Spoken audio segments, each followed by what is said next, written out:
Nine Brides and Granny Hike. Chapter 3, Part 1 of the Wish Books. A quilt for Ellie and her husband was the first one finished. Its center was a Star of Bethlehem of 8 points in many colors, with smaller stars set in the corners. Granny was pleased to see that the underside was stitched as neatly as the top.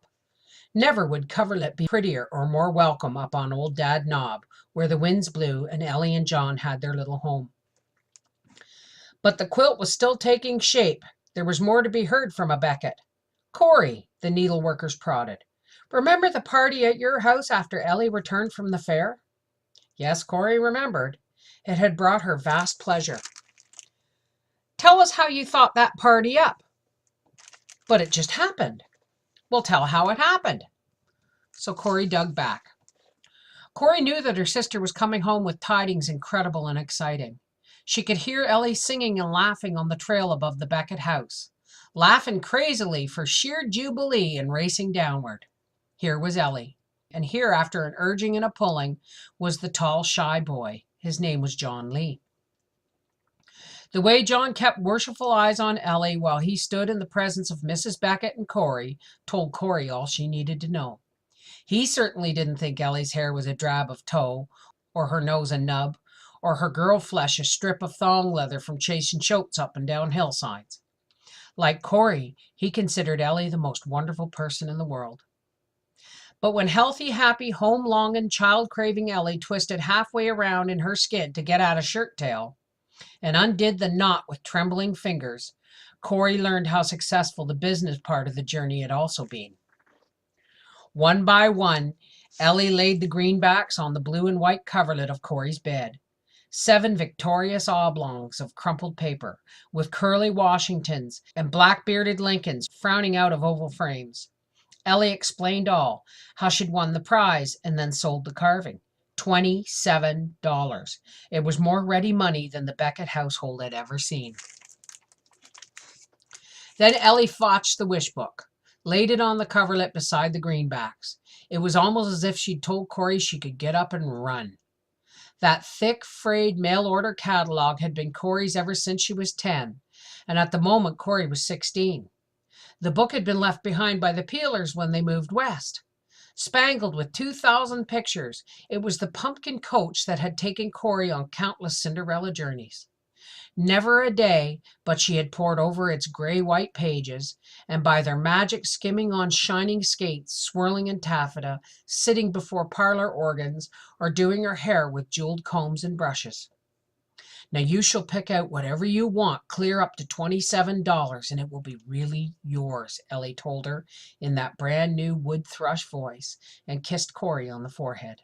As soon as there could be a wedding, Ellie and John Lee went away.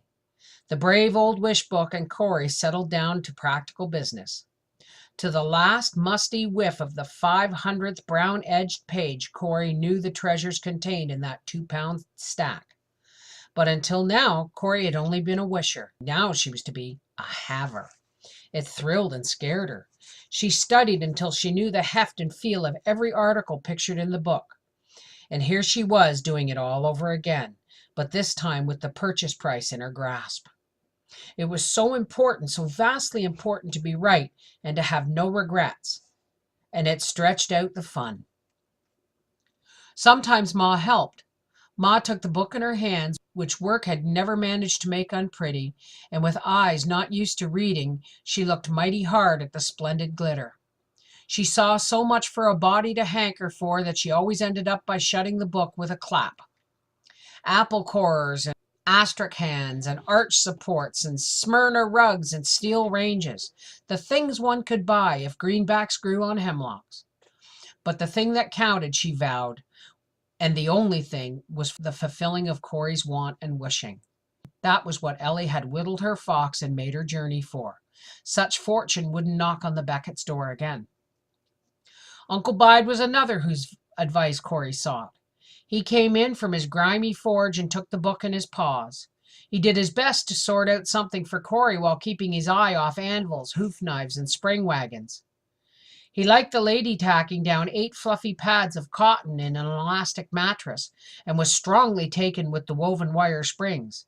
He'd made Corey's rope and feather bed himself and knew its shortcomings. And there was Grandsir. He stomped into the little bedroom with the swamp and mud on his shins and took the book onto his knee.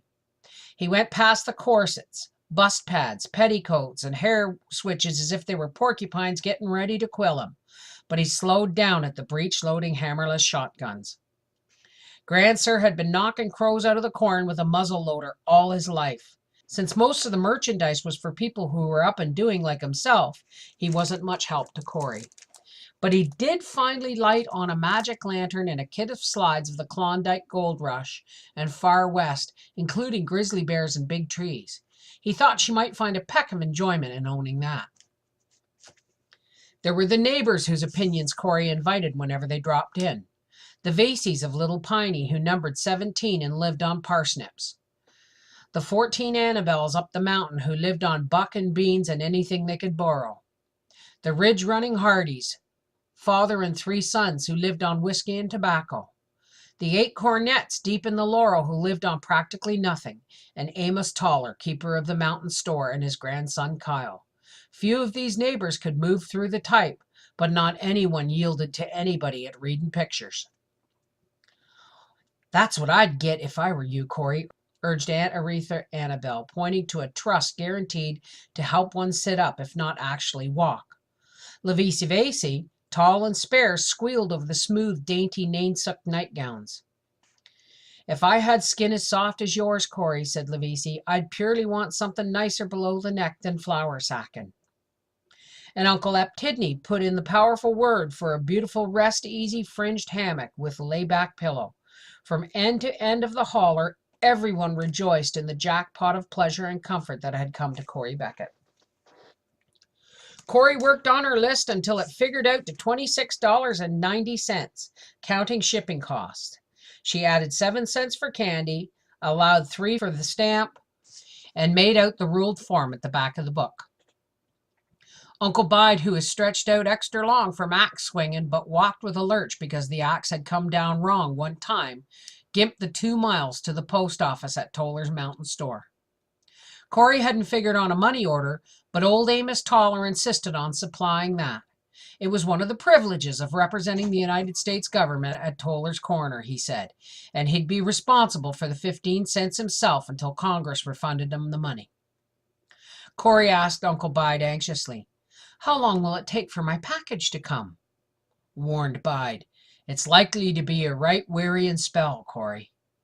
He knew how long it took to make a watertight bucket or a pair of gate hinges, and whatever Corey had checked off on that wishing book would probably keep the people in Chicago a-grinding till hell frizz. His tone implied centuries. It was to take even longer. It was to take until never. A letter came addressed to Miss Corinda Beckett.